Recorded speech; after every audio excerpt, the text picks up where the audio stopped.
Hi, I'm here with Dave Ordinell. He is possibly the most interesting man in the world. He is a professor at University of Central Florida in Tampa Bay. And he is also a very prestigious AMS member. So Dave, when did you join AMS? I believe I date back to 1986 was my first year.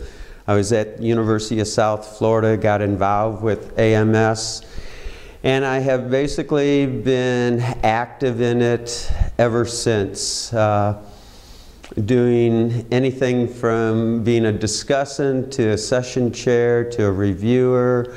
I've been since 1988 on the editorial review board for JAMS. It's a great organization, otherwise I would not have been a member as many years as I've been. What is your most enjoyable meal so far in Reams? I'd have to say, my ribeye steak dinner, and I'm a meat and potato person from the Midwest. What can I say? So Dave, because you are the wisest marketeer in the world, what is the most efficient way to satisfy the modern consumer? You have to understand who the consumers are and not only what needs and wants they might have, but what kind of value are they looking for in their purchase and consumption decisions. And where we have a tendency in marketing to try to capture people's marketplace behaviors and then work back trying to understand the attitudes and emotions that drive those behaviors, I'd like to a lot of times find out what are the attitudes and emotions that consumers have towards behaviors to help me better predict likelihood of behavior at a later date. So, is the consumer always correct?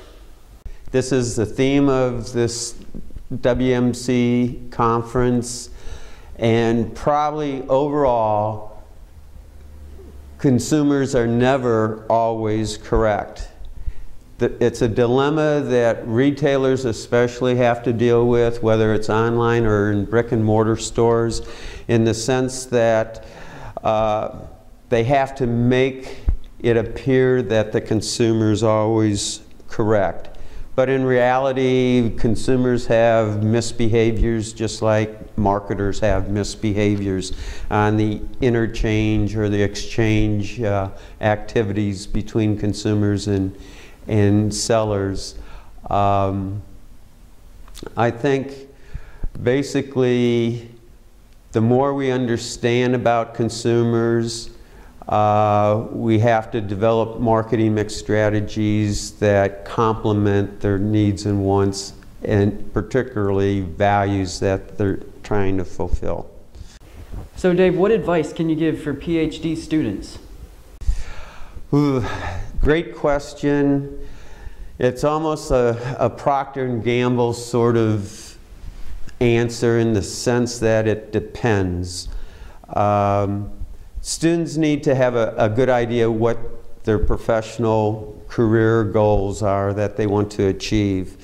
They have to select a work environment / non-work environment that's compatible to keeping them happy.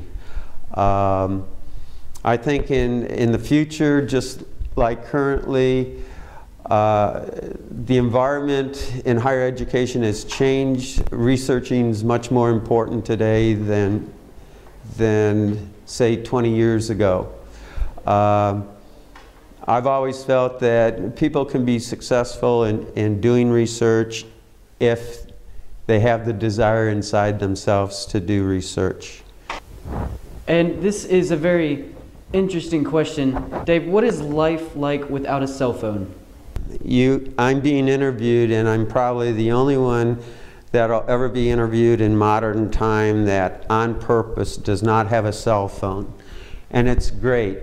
I have a work environment where there's means both online and offline to get a hold of me.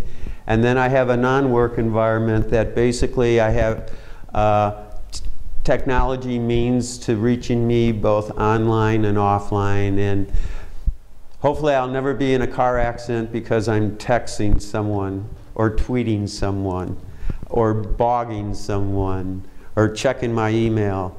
My golf game has improved because I don't worry about looking at a smartphone and trying to swing a golf club.